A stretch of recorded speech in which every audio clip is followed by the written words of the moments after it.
Yeah.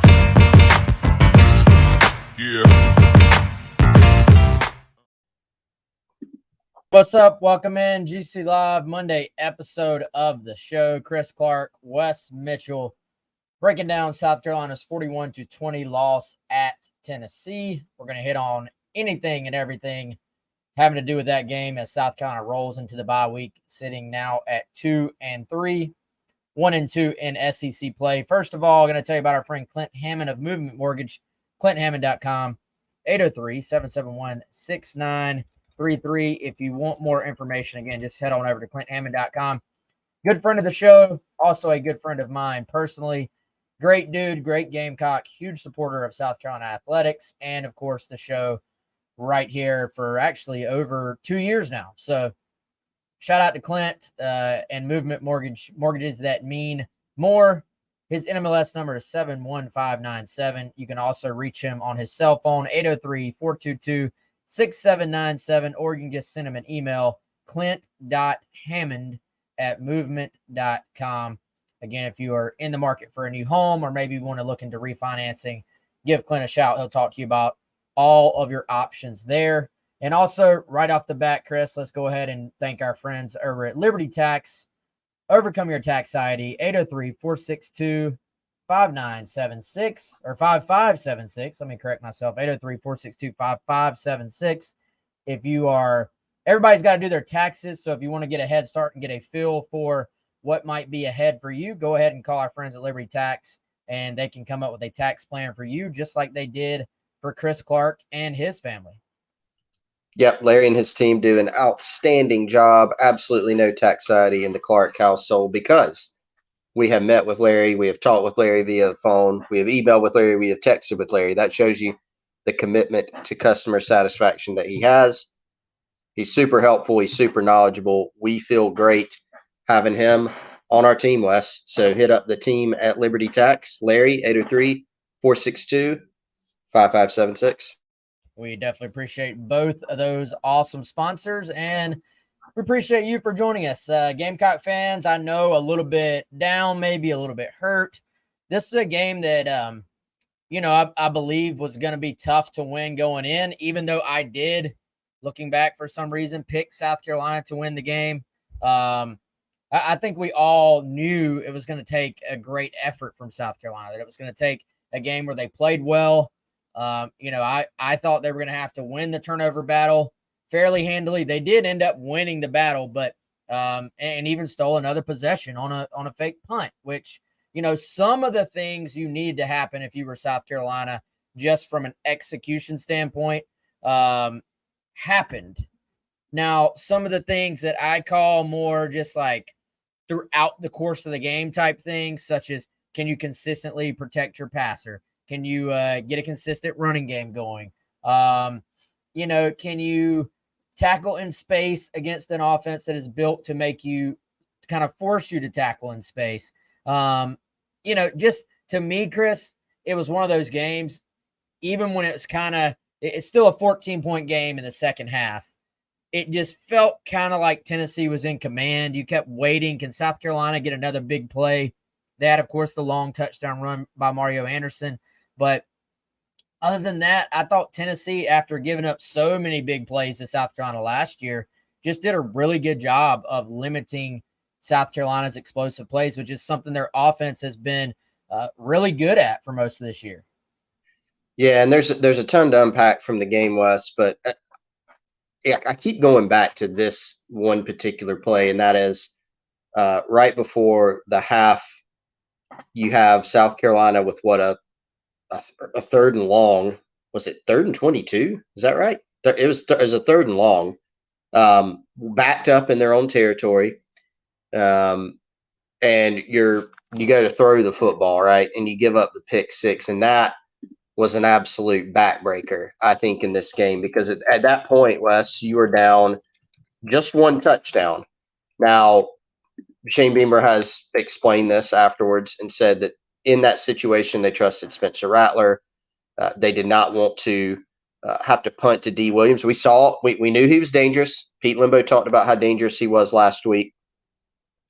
And we saw even in the game, he had that long punt return that explosive punt return that was called back due to a Tennessee penalty. I understand not wanting to punt to him in that situation, but you told me this earlier on the GC Takeover Hour 107.5. You used the term risk reward. And right there you have – I went back and looked, Wes, because the throw to Omega Blake was probably not your primary option. You actually had trips to the left, and you had what appeared to be two deeper routes, and then you had the shorter route to Omega Blake kind of over there on the sideline, and then you had DeCarrion Joyner was in the game. He ran like maybe an option or choice route from the running back position. Tennessee kind of backed off in coverage, showed blitz, backed off in coverage, and Rattler goes, he gets a little bit of pressure from the left side, goes to throw that football, and it's a pick six. And then now that puts you down by 14, right? Going into the half with Tennessee getting the football back. In that situation, you're down 14 instead of maybe down by 7. And then Tennessee goes and marches right down the field, 12 plays, 75 yards, just over 4 minutes on the drive. And now it's a 3-touchdown game. And, I think that was just a really back-breaking play, Wes. And it kind of made it difficult, I think, for South Carolina to come back, especially with some of the other issues that we saw in the game. Anderson came back with the 75-yard touchdown run, but some of the problems that we have seen at times this season for South Carolina, we saw again in this game. Well, I would say that most of the problems we've seen, most of the just plaguing problems for most of this year were the reasons South Carolina lost this game. And I think, and I really actually should have led off with that to start the show, big picture. And that is that, the inability to consistently protect Rattler in the pocket, particularly edge rush, tackle position. Not that it's been perfect across the board, but you go back, I'm trying to get through a rewatch here. A lot of the pressure was outside pressure where your guys are just kind of getting beat by speed. And, then I feel like that stacks when your quarterback's getting hit consistently under pressure. He starts to see things even when they aren't there. Looking back, the pressure was there quite a bit. There actually were some decent things in the running game, but still just not consistent enough to keep Tennessee from kind of pinning their ears back, especially as the game wore on. It was good to see them finally get an explosive out of the run game where you just see a guy break off a run, perfectly blocked by Vershawn Lee and Nick Gargiulo on that play. And so that was good to see. There were a couple of other little 8 yards here, 9 yards there in the running game that were good, just not quite enough, not consistently enough. And then, on the defense, just not quite able to get off the field enough. You still give up over 250 yards rushing. I thought they made Tennessee earn some of those. Some of them came on the, a few chunk plays as well, but just not good enough. And I think, for one, too often we don't give the opponent credit. Like a fan base just, why can you protect the passer last week against Mississippi State, but you can't this week? A lot of that was James Pierce, who South Carolina recruited, getting 9 pressures on the evening. Like, this dude's pinning his ears back. He was a 4-star guy. He was a stud out of high school. And, they looked really – Tennessee, to me, looked really, really good up front at getting after you, especially when they knew what you needed to do. So your scenarios, you're down or end of half, 3rd and long, or backed up in the shadow of your own goalpost. And then on the other hand, 3rd and short, 4th and short, your kind of must-run situations. I thought Tennessee did a really good job of just selling out, winning their one-on-one battles in those situations too. So this is a team that when they're in a situation where the opponent kind of knows what they have to do, that little extra that gives your opponent kind of just overwhelms South Carolina at this point, which is why you have to throw the ball on 4th and 1. They try that. They throw the ball to Luedecke.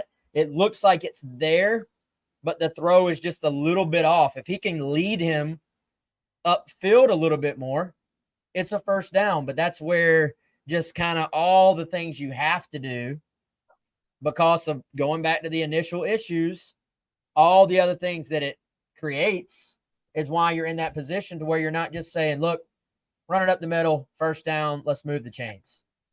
Well, and that's why when South Carolina this season is playing teams that are pretty close to them or are favored to win, which is West this year. I mean, just about every game, right? They've got to be better, in those situations. And so, I think it's easy now that the game is over to go back and kind of relitigate. Should South Carolina have managed the game this particular way? Now that it's over, it's easy to do that. And you brought up this point earlier on the radio show. Shane Beamer told the network before the game down on the field, hey, field goals aren't going to win this game. And I think he's right on that. I think South Carolina probably needed to be aggressive in some situations. Now that we know how the game played out, it's easy to go back and say, hey, after that fake punt, unfortunately, your drive stalls out, right? You ran Juju McDowell on 3rd and 1 and lost a yard basically, or got stuffed. And so now you're at the Tennessee 3rd and 1. Should you have kicked the field goal there, to make it, what would it have been, 14-13? Should you have done that? Well, you could say, yeah. I mean, you should have done that, made it a little bit closer. You had a situation where you sneak Spencer Rattler. I don't think you can, you should be able to get 6 inches, as Shane Beamer called it. You look at the situation backed up against your goal line. Should you have thrown the football there? Probably not. So I think there are a few game management things that you can look at. You can look at the play calling and things like that. But ultimately, South Carolina is not at a point as a program, as a team this year, where they can make mistakes like this and be able to overcome them. You can do those against teams that are not as good as you, right? You can make some mistakes against, really the only team this year, Furman, Wes. I mean, you could overcome some mistakes and not playing great. But with this schedule, with the teams that they're playing, and especially on the road against a really quality opponent in Tennessee, you can't have a throw this a little bit behind a guy. You can't run a 10-yard route 9.5 yards, right? You've got to be able to finish drives in terms of knocking a pass away where a guy makes a great play. Like those little plays here and there, Tennessee just made more of them. And I think that's why we're in a position now where we're going over, okay, how many crossing routes did they throw? Or what was the game management decision of going for a 4th and 1 or 2 versus kicking a field goal, a 49-yard field goal in a situation, right? If you're able to execute some of these other things that are a little bit more on the basic side, right, you might have been a little bit more competitive in this game. Now, whether the other issues still have been there, yes. I mean, being able to run the ball consistently, that still would have been an issue. Being able to pass protect, on 3rd and long situations or in passing downs, that would have still been an issue. But could it have made the game a lot more interesting? I think that's a fair question to ask. But I said this earlier, man, this game kind of reminded me of the UNC game in that some of the concerns that you had about this team coming in, they really manifested themselves in that game. Another game like UNC, like Tennessee, you had 2 interceptions by the quarterback, and you stole a possession on special teams, and you still lost by multiple touchdowns. And really, it was a lot of the same issues that cropped up that prevented them from having this one be closer. Yeah, and honestly, I mean, for one, I thought Tennessee was the better team after watching the game. Like, frankly, I thought they were the better team. I thought they deserved to win the game. The 3 big plays / sequences that we're talking about, the pick 6, the missed on 3rd and then 4th down twice, they happened. Like, they were key plays in the game. But I thought even those plays happened just because Tennessee, frankly, was a little bit better than South Carolina. And, even knowing the outcome out of the 3 plays, the 3 sequences we're talking about, even knowing the outcome, I'd go for it on those 4th downs every single time. Like, you can make it look prettier by kicking a field goal, but you're not winning those games. You're not beating SEC teams like Tennessee at home, in my opinion, even knowing how it played out. If you for one, you're not even guaranteed that you hit them. For two, now Mitch Jeter has shown he's going to hit almost every kick he takes, but those are pretty long field goals. And 3 points, 3 points, that doesn't do much, I feel like. And who knows, maybe later on Tennessee doesn't kick a field goal. They say, hey, now we're going to go for it. And they tack on 7 instead of 3 of their own. So, I can't look at the fourth down calls. They have managed the games through Beamer's entire tenure by saying we're going to be aggressive on fourth down. The analytics support it. If you're going to upset a team, you have to go for fourth downs. Like, I firmly believe that, especially when your offense isn't staying on the field without going for fourth downs. So I go for it every time. Now when you go for it on a fourth down, you're actually, in my opinion, you are increasing the volatility of what could happen. So you're increasing the chances that you pull an upset. You're also increasing the chances that you get beat worse if you don't get those. But give me that over just saying, oh, yeah, we kept it to within, it ends up being a 13-point game, or who cares? You either lose or you win. I don't think anybody's here. If you really a few people were commenting like, hey, kick the field goals. Just like a few people commented UNC game. Hey, kick the field goals. Dude, it's the fourth quarter in those games. You're not kicking freaking field goals. Field goals don't win games. It doesn't work in this day and age. No, and Beamer has been pretty darn consistent with their approach, to your point, about how they're going to try to win games. And look, I mean, I think everybody expected for Tennessee to score some points in this football game. And you could tell Shane Beamer kind of planned on that, right? Like, coming in, you would love to be able to say, hey, I think we're going to hold Tennessee to 13 points. Yeah, you would love that. Is that realistic? No. And so clearly they planned on Tennessee hitting some yards. I mean, Beamer even used that same terminology, like, they're going to get some yards. They're going to move the football. I don't know if he explicitly said they're going to score some points, but basically they are. And so understanding that that's their approach. Again, the execution in those situations, much more than the decisions, to me, were at issue, right? You got to be able to, if you are going to pass the ball on a 4th and 1, 4th and 2, you need to be able to complete it. You need to be able to get 6 inches on a quarterback sneak, right? There's some things we can talk about as far as personnel and the play call and all that. I don't have as much of a problem as going for it in those situations. The one, and I'll go back to this, Wes, not to harp on this too much because I opened the show with it. The one situation that I would have to say I didn't understand, and I know we have the bad outcome on the other side to point to, but throwing the football in that situation on the 3rd and 22 backed up before the half, didn't get that, right?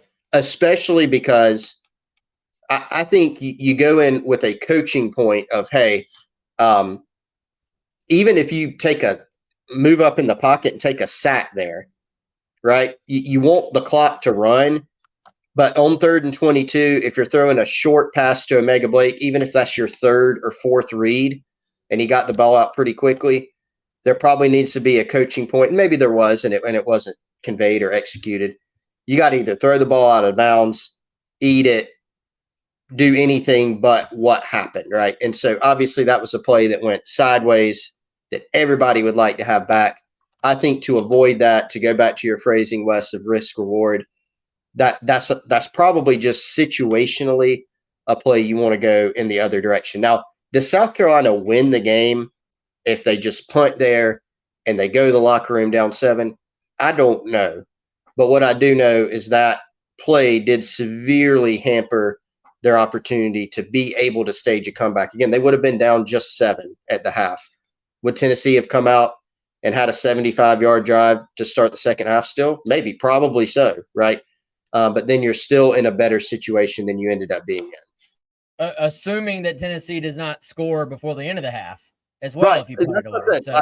Assuming you just punt it and everybody goes into the half. Now, they may have, but Maybe they don't. Maybe it's a field goal, right? It's revisionist history. I think the point is, out of all these different situations we're talking about, that's the situation that I think people, if you have a gripe with that one is probably the most fair to me. I think a lot of the other stuff was more of execution problems and problems that this team has had that have persisted that really showed up in this game.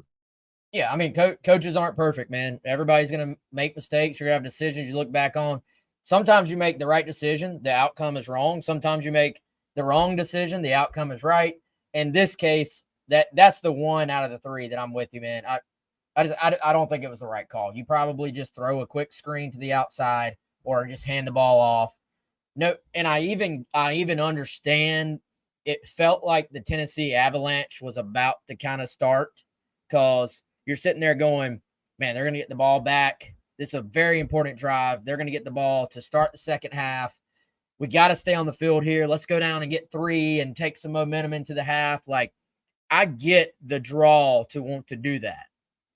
But the time to get that drive going was on first and second down.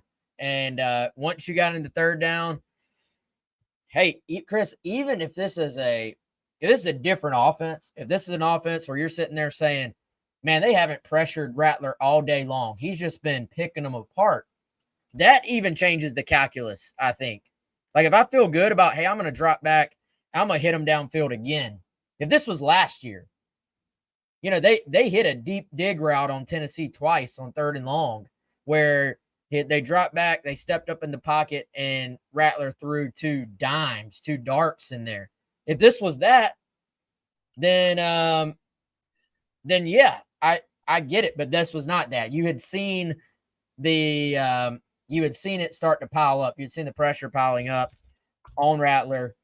The one-on-one battles you were not winning on the outside. I get the want, I get the need to stay on the field there, but in this case, that's probably just a call you want back, man. I was trying to remember. They got positive yardage on first down on that drive, but then I think got sacked on second down. No, they got sacked on second down on the ensuing drive when they started at the 50, because you had a Tennessee personal foul. Then you had a Tennessee kick out of bounds. They started at the 50. There was a sack.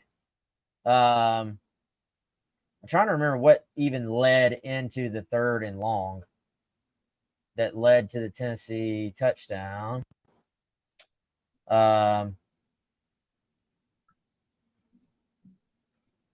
ESPN's play-by-play has memory hold that 3rd down, and I'm not remembering either, Wes. For some reason, it's not coming to my mind right now. Was there a penalty on this play, dude? Because anyway, it doesn't matter. I don't think they were in 3rd and 22, were they? That's what I referenced earlier, because I said that on the radio because that's what ESPN had it at.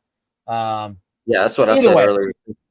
It was 3rd and very long in that situation, and Tennessee's been hitting your quarterback. I'm gonna try to pull it up on the iPad while we're talking about it, just for complete accuracy's sake. But so we'll come back to that once I get an answer. But a much discussed, and I've seen Xavier Manley here mention it a couple times. And again, this is not me just defending every decision. I just said I did not like the decision to throw the ball there. 3rd and 1, handoff to Juju McDowell. I actually do. I get it, because he was already on the field, and you're in a spread formation. I kind of feel like I should be able to get a yard. Now, I get, the obvious is that I didn't if I'm making that decision. But if I'm doing it 10 times over, we've seen Tennessee, first of all, that's the slowest subbing team on the planet. And they do that on purpose, I promise you. Yeah. They sub the guys in and out at a snail's pace. They get you off your rhythm. if Anderson was already in the game, then that's the best case scenario, right?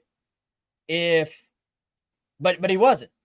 So Juju's in, and they didn't use like super up tempo on that play. I don't think they didn't like run to the line of scrimmage, but they stayed in rhythm. And you probably already knew you were going for it on a 4th down.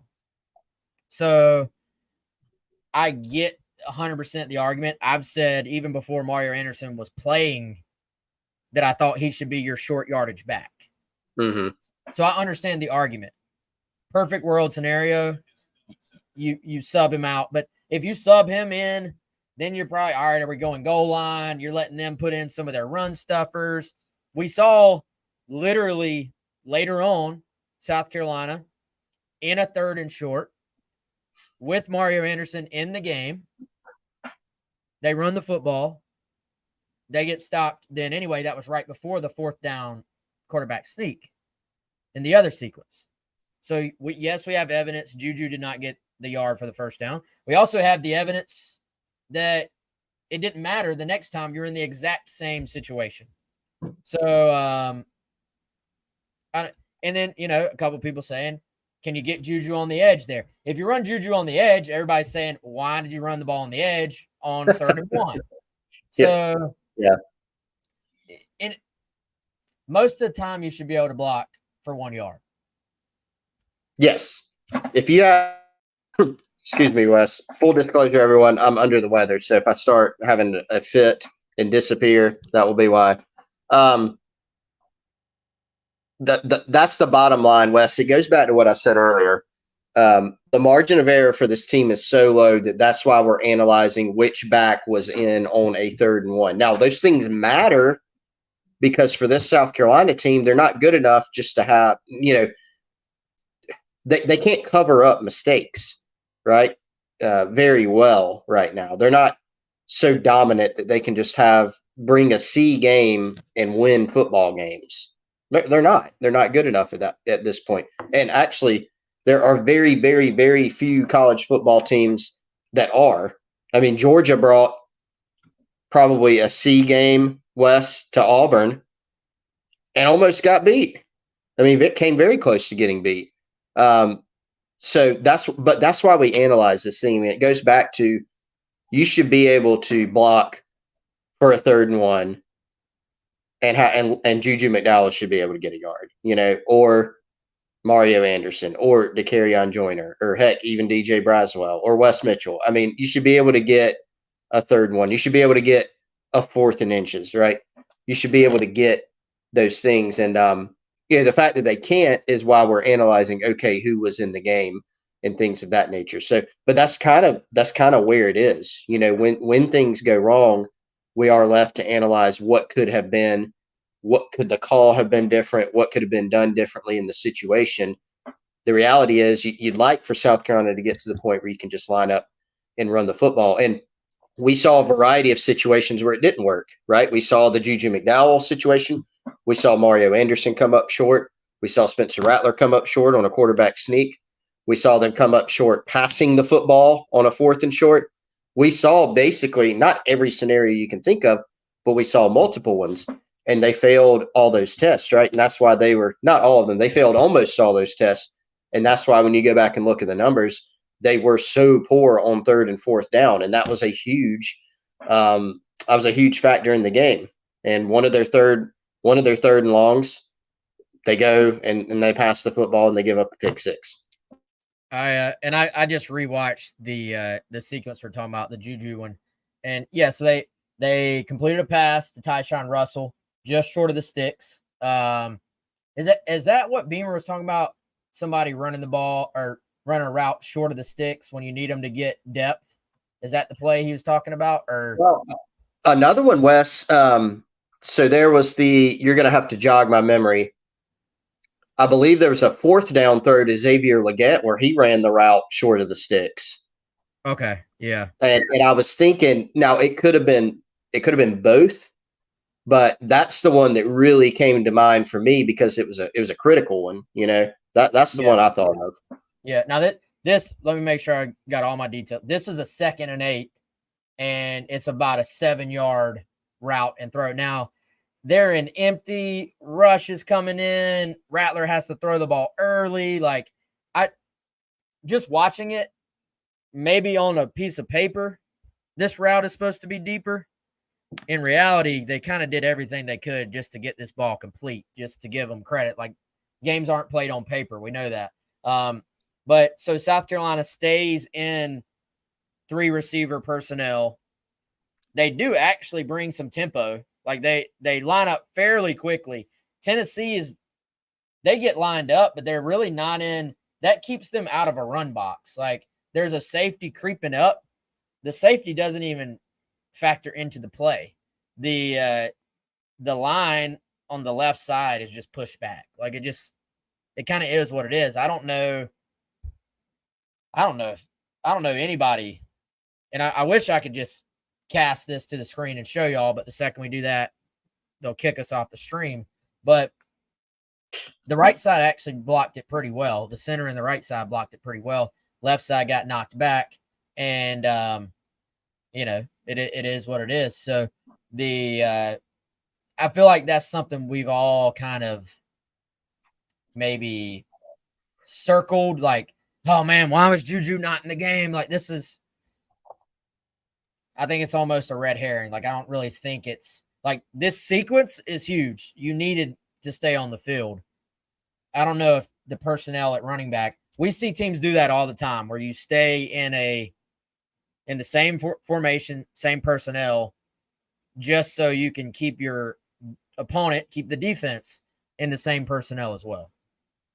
Yeah, but then that goes to, okay, we'll call a different play, or I think all of it goes back though, Wes, to that, like, the fact that they couldn't get that with Juju, or get the 4th and short, or like, it's all a symptom of the fact they can't consistently get 3rd and shorts, like running the football. Right?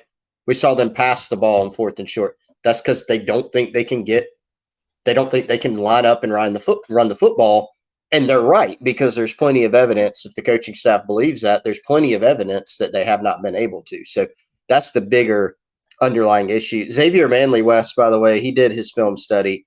So I do remember Shane Beamer having a little chat with Omega Blake, and I thought to myself, it looks like he's telling him, hey, you ran that route too short. I think it's that and others. I think there were probably multiple instances of that in the game. I mean, the one with Xavier Luedecke on, I believe it was a 4th down.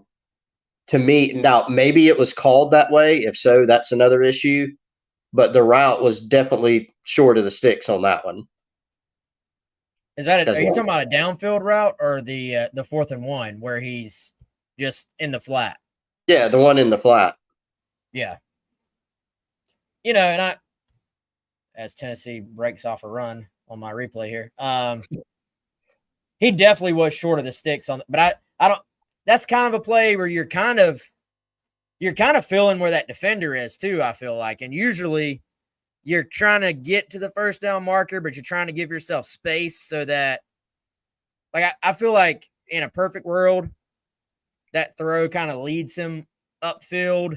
Yeah. And then his momentum, because if you get too deep on that, the defender's momentum kind of has the advantage there, I feel like. But good call by Manley. I remember actually on Beamer was getting on him a little bit on that one-handed catch that he was out of bounds on as well. I don't know if that's the same one he's talking about, but it was. That was an incredible catch, by the way. I know it wasn't a catch by the rules, but I mean, dude has some hands. Like, I can see why he is kind of continued to come on a little bit. What did you think, Chris, about the receivers in general? Like, actually, before we hit that, let's try to space these things out well, Chris, and tell everybody about our friend Trey and how they can find him at Trey Helps. Yeah, you might be wondering, why is his social media profiles on Instagram, Twitter, and TikTok at Trey Helps? That's because Trey Harrell can help you. He's an auto accident attorney right here in the great state of South Carolina, helping folks injured in auto accidents all over Gamecock country. Obviously, we all hope that you're never in that situation. But if you are, and you need somebody who's going to fight for you, fight to get what you deserve, fight for your rights, you're going to need to find an attorney who helps, and that is Trey Harrell. Trey Harrell helps you. AttorneyHarrell.com, auto accident attorney right here in the state of South Carolina. And if you want some very helpful tips in the legal realm, you can follow him on Instagram, Twitter, or TikTok. Give him a follow. Trey Helps, at Trey Helps. Go check out his website, AttorneyHarrell.com. Big Gamecock fan, big supporter of the show. We appreciate his support of the show. Appreciate him helping us bring you GC Live a couple times a week. That's AttorneyHarrell.com, Trey Harrell, auto accident attorney. Yeah, so Chris, I was asking wide receiver play. I always follow it, especially when he has South Carolina's game. Cole Kubelik, I think he does a fantastic job. He tweets out sort of his thought. He watches every single game on Sunday somehow, and then tweets out some thoughts. And he mentioned, at times there were receivers that were open that were just missed. And, I personally I don't think that's kind of like what you think of traditionally, like, hey, that guy was open. Then I see my quarterback standing there, throws the ball, and he just misses. Didn't really see much of that, but maybe there were some guys open down the field at times and the ball didn't get out. Maybe he doesn't see them. Maybe he's getting hit. Maybe the pressure forces him out of the pocket. But for the most part, man, especially compared to last year where Carolina's winning one-on-one receiver battles down the field over and over again, it just felt like Tennessee's coverage was a lot tighter. We heard Spencer Rattler say some of those sacks were coverage sacks. Is that him a little bit maybe taken up for his offensive line to an extent? I don't know the mix of what was a coverage sack, what was an O-line sack. Sometimes their pass rush was there pretty quickly, to be frank. But I also believe him and take him at his word that it certainly seemed like there were times where he dropped back, was looking downfield. He hasn't really been shy this year about firing the football out. So I kind of feel like if we're there and open, that just was not the case on Saturday. I thought Tennessee covered South Carolina's receivers probably as well as anybody they faced this year. Yeah, they did. And that combined with great pressure up front by Tennessee, was not a winning formula for the Gamecocks, of course. And I think Spencer's done a pretty good job after games, Wes, of just kind of calling it like it is. And he's not going to throw anybody under the bus. And he's been critical of himself even at times. I mean, I think it was it last week after the Mississippi State game? He said, hey, I ran myself into a couple sacks. A couple of those are on me, and he kind of praised the O-line. So I know Cole Kubelik, who you referenced a minute ago, Wes, he noted on Twitter that there were some opportunities with some open wide receivers. But, Wes, for the ones I saw, a lot of times you did not have time, down the field for downfield opportunities. Too many third longs, too many situations where Tennessee was able to heat you up even more in terms of the pass rush. And so I thought that it was a lot more of just simply not getting open.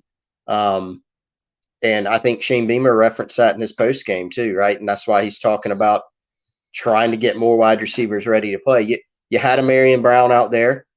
He was not as big of a factor. He was not 100%, was not supposed to be 100% in the game. You still don't have Juice Wells. So you're still not playing with your full complement of wide receivers. This was expected to be a big strength for you this year. I think we all thought Xavier Luedecke would make a leap based on his preseason. I don't know if we anticipated this big of a leap.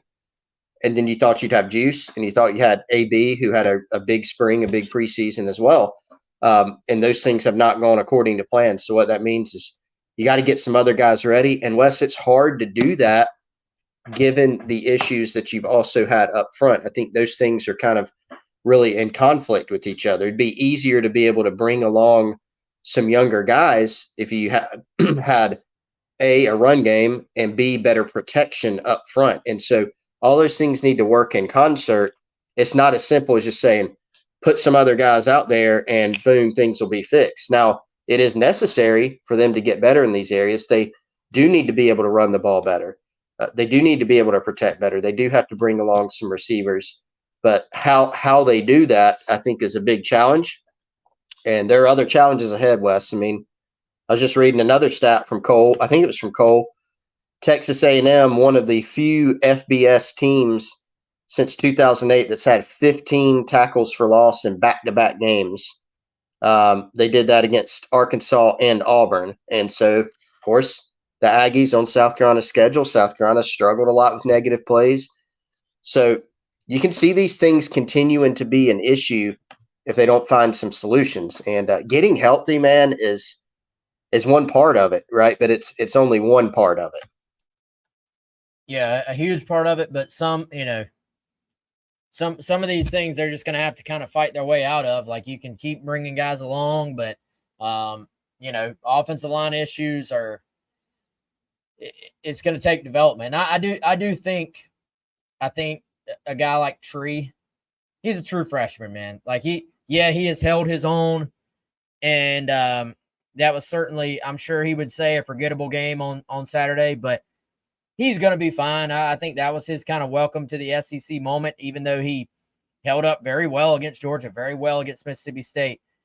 Anytime, I think it goes back to everybody wants to play true freshmen, but sometimes true freshman is going to have a game like that. And, I think he'll only get better because of it, but those are the growing pains you're going to face when you're in a situation where, instead of being able to just bring him along and say, hey, bring you along in practice, get you a drive or two in a game, you're saying, hey, man, go play. And we really don't have options to even give you a series off to kind of catch your breath, and I'm talking more, not physically. I just mean like from a mental standpoint, like, hey, everything's okay. Let's just take a series off, then we'll get you back in there. That's where the lack of depth, I think, has really hurt this team as well. You just don't have a ton of options to rotate in there on the offensive line. All right, we've talked a ton about the offense. Let's talk a little defense, Chris. And, I thought some good things, obviously some not so good things. Tennessee had a very balanced attack, around 250 yards rushing and passing. I think it was 268 yards rushing. They had the long run early for a touchdown. They busted off a couple of others. There were some others where I thought South Carolina played it pretty well up front, but Tennessee just does such a good job of spacing where they spread you out. Then they got quick guys at running back. I thought they bounced some outside on South Carolina when they really had everything kind of pinned up in the middle. And some of it was give Tennessee credit, in my opinion, but some of it was just kind of, a guy gets bounced out of a spot. You don't set the edge, stuff like that. And against a team like this, it can be a tough scheme to account for, I think. Yeah, I had the same thought, going through the game. There were several instances where you're going, man, they've got him pinned in, and here's a 6 or 7 yard gain for Tennessee, right? It was, I'm sure, very frustrating for Shane Beamer and the coaching staff and the players on defense to watch. But, this scheme we knew is very difficult. And while they lost some key guys, they still got really good players. The running backs, we talked about it, 3 deep, really going into the game. We saw all those guys do some really good things. We saw them at times use the short passing game as kind of an extension of the run game. And one thing that Shane Beamer pointed out, Wes, is Tennessee had too much success in his mind being able to throw that quick slant, right? South Carolina was pretty aggressive defensively. That was one of our questions. Would they, sit back a little bit and just kind of play ball and let Tennessee throw it out there? No, they were pretty aggressive. And they got hit on a couple downfield balls, but mostly it was running the football. Tennessee getting some perimeter throws, getting some quick slants out there, and just being able to kind of consistently move the ball. Joe Milton didn't throw the ball down the field a lot. Squirrel White had the one great catch, and then a couple other downfield balls were picked off by DQ Smith and Jalen Kilgore, which was a positive for the defense. But, yeah, I thought it was too many. There were times where it was just inconsistent, I guess is the best word. There are times when they stopped the run well, times when they didn't. And certainly when you look at the stat line, Wes, for the running game, it was kind of ugly in that regard. Yeah, it was, man. And it sounds crazy. I feel like this year we have seen improvements as far as the run D. I don't know if the stats really back that up at all, but it has felt to me like in the past we've just seen South Carolina kind of get knocked around up front. This year they've played a good bit better, I feel like, at the point of attack. It's just you still have to complete the play. Still Curtin saying bad tackling. I don't even know if it was that, man. Honestly, I mean, let's see. PFF had South Carolina at 8 missed tackles in the game. Yeah, that's not a horrible number. DQ Smith did miss an open field tackle on one of the touchdown runs. I think maybe the first one, actually. I don't think it was that terrible of an open field tackling issue. Eight's not an awful number in a game. Is that, you might say, is 8 too many? Yeah, you're not going to get out of a football game and not have a single missed tackle. I think it was a little bit more of the two things, in my opinion, the two things that I mentioned. That was, yards gained after contact, or like you said, Wes, being patient and being able to bounce a run outside or into a different gap when you're maybe initially hemmed in. That's where I think we saw Tennessee's depth at running back and their talent level there kind of shine through. And then I think too many easier access throws. I think we saw that as well. They moved Nick Ebenmori to nickel. He played almost every snap at that slot corner nickel position. But that is different than playing, Cam Smith last year, playing every snap at the nickel position too. Yeah, it is. I'm trying to give everybody some context. So the week before, South Carolina had 6 missed tackles on defense. Wow. So South Carolina had 18 missed tackles against Georgia. So I kind of think, isn't about 8 to 10 kind of a pretty normal number in the course of a football game? Like you're going to have missed tackles. You obviously don't want many of them. They had 6 against Mississippi State, a ton against Georgia, 8 against Tennessee. Now, granted, hey, some missed tackles are, hey, my guy didn't break down and wrap up and do what they were supposed to do. Some missed tackles are, hey, my opponent got the guy in space and said, you got to tackle him on an island. And guess what? The guy's really quick and really slippery. So these things are matchup based as well, which I think it's easy to forget and just look at it from your team's perspective. Whereas you got to remember that opponent, he's pretty good himself. He's doing some things.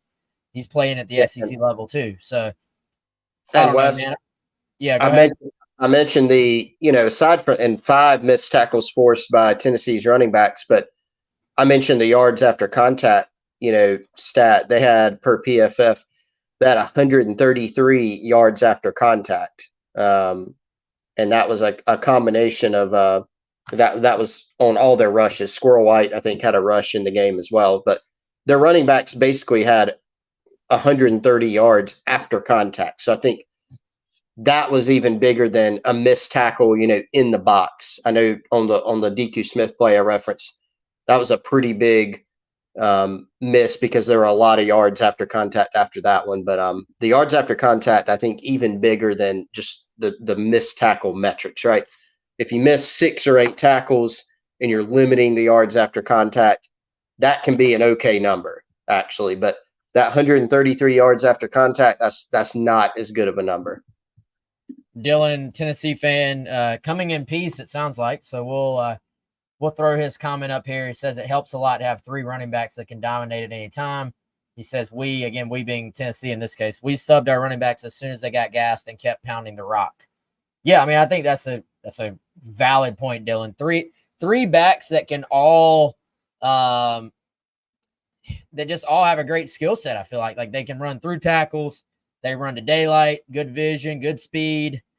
They keep them very, very fresh. I felt like, I don't know, it felt to me like Tennessee was kind of finding themselves on offense in this game. They kind of, I believe, found out what they're probably going to be for the rest of the year. I mean, I was impressed with their offense, honestly. Somebody else weighing in saying it's silly not to take the points. It could have been 26-34. Baylor came back from 28 down by initially kicking a field goal. All right, well, if the 1 in 300,000 times that somebody's come back from down 28 late in the game is your example, then I don't know if that's going to make your point or not. But I don't, guys, I don't believe in the game of, well, if this is the score and I didn't kick a field goal, I can just tack on 6 points and it would have been 6 points closer like that. You have no idea what decision. It's the butterfly effect. What next decision would have been made differently? And the next decision. Typically, all the analytics say just kicking field goals, especially when you're a 10-plus point underdog, is not going to put you in a position to win games. The real what if is what if you could have executed well enough to convert the fourth downs and stay on the field and then see what happens. Then you got a whole other scenario of butterfly effects of how would it have played out. But ultimately Tennessee just played better. Like they won the game. Like I think we got to give them credit. But I don't think you don't win this game kicking field goals. You just don't. It seemed like there was a huge appetite, from what I recall, after Will Muschamp's departure at South Carolina for a more aggressive approach. Like, that's what I remember. I think I'm remembering that correctly. And so, again, it's probably not as much of a talking point if they convert most of those, or at least more of those situations, especially the fourth downs and the third and shorts. Then maybe the game goes differently, and maybe people are applauding it, saying, "Hey, you got to be aggressive on the road to go win a football game. Kudos. You can't kick field goals." So I think the outcome of the game can sometimes color, the way we think about it. Yeah, they went for multiple fourth downs last year, converted them. They went for one right off the bat on the first drive of the game that set them up to go score a touchdown. And I mean, do they have the historic night they did if they chicken out at that point, kick a field goal, go up 3-0, and then Tennessee bites right back and scores and goes up 7-3 in Columbia? Like, I don't think you can what if the game away and say, man, those two possible field goals could have changed the entire outcome. I don't really believe that's the way football works personally. All right, let's start to close this thing out. Chris, we've been rocking the Bird Dogs so much that our wives have requested that we buy new clothes from Bird Dogs. Yes. But trade it in for some new colors. I know I've been all about the polo shirt. That thing is soft, comfy. And I know you've been all about rocking the Bird Dogs shorts as well. Yes, I told you I took a picture of the Bird Dog shirt and said I was going to send it to your lovely wife just as a troll, because she has come to think that we are wearing them too much. And didn't we have them on at the same time the other day, Wes? We did. We walked in a room and we both had on the Bird Dog shirt. That's how much we love it. The shorts, man, absolutely outstanding. I have been absolutely wearing them out. I think we're going to need Bird Dogs to maybe send us some more. But they're very durable is what I've noticed. A lot of times you wear shorts a ton, they're going to wear out. These things are awesome. They've got the liner on the inside, but on the outside, they look nice enough to where you can go to something, little party, little formal. You look nice in them, and then they feel absolutely fantastic. And I think if you, Wes, is our promo code still live on birddogs.com? Well, I haven't been told it's not, so we're gonna say that it is. Free Bird Dogs Hydro Flask style water bottle. There you go. With the promo code Gamecocks, or just go to birddogs.com/Gamecocks. Check it out. Promise you, it'll be good. All right, Chris. I can tell you're fading. We've hit on about every angle of this thing. Any final thoughts that we did not hit? You got a final takeaway before we move into bye week as the week rolls on? My thoughts immediately went to goals to accomplish during the bye week. Monday, Tuesday, and Wednesday practice this week, right, Wes? So the schedule a little bit different for this team during the bye week before they get into Florida prep next week. Florida, by the way, 3:30 game. It was announced earlier for those of you who may have missed that. So I'm going to actually table my thoughts, Wes, because they all relate to the bye week. They're all more big picture stuff. And we're going to have plenty of time throughout the rest of this week to dive into them. I want to throw a little bit of love to one South Carolina football player, Chris. This guy is a dude. That would be Jalen Kilgore, freshman, playing his tail off, bunch of tackles, interception, pretty good in all facets. I think he's the most sure tackler on the entire football team. Honestly, I'd love to see what his missed tackle rate is because it's got to be incredibly low. And also, I was thinking about this earlier today, man. Arguably has been South Carolina's best player on defense from a consistency standpoint. Tell me I'm wrong. No, I can see it. I mean, from a consistency standpoint. Hard to say no. That's crazy. That's not true. Yeah. I mean, I think I was trying to think through 5 games, like who has been the best player. And I think you can kind of point out, this guy had a great game here. This guy had a great game there. But as far as just steady the whole way, I think Marcellus Dial has quietly been very steady through 5 games. TJ Sanders is probably one you could point to. Yeah, and I think TJ has been more. TJ's probably been actually their biggest difference maker. He's stepped up. He's made a bunch of plays for you, especially the last few weeks. I think obviously he got banged up on Saturday, but TJ's maybe been your best player overall. I think maybe, but defensively, I think Jalen's been your most consistent guy. And then just to add in all the tackles this past week, key interception, it's impressive, man. You can see why they're doing everything they can to keep Kilgore, DQ Smith, and Nick Ebenworry on the field. And I do think that Ebenworry I was about to say spur, that's what it used to be, to the nickel spot. I think that can stick. I do still think you need to try to find a cornerback who can play there situationally. Maybe that's a bye week goal. I don't know. I don't know if you can do that in a bye week, but just to give you a couple more options. But I think Ebenworry can hold down that spot for you, and it's a very intriguing potential answer to that question there. Steel Curtain saying Kilgore is a dog. Grateful to have him and Mario. Yeah, Mario Anderson, man, he's come on strong. He probably deserves a shout out as well. We are working on, hopefully, we're going to have Mario Anderson Garnet Trust Hour exclusive later this week. So be on the lookout for that on the Gamecock Central YouTube and on 107.5 The Game. All right, y'all, that's it for now. He is Chris. I am Wes. Appreciate y'all joining us here for the review of South Carolina's loss to Tennessee. Hopefully this has been cathartic for you to talk about it and share your feelings a little bit. But until next time, here's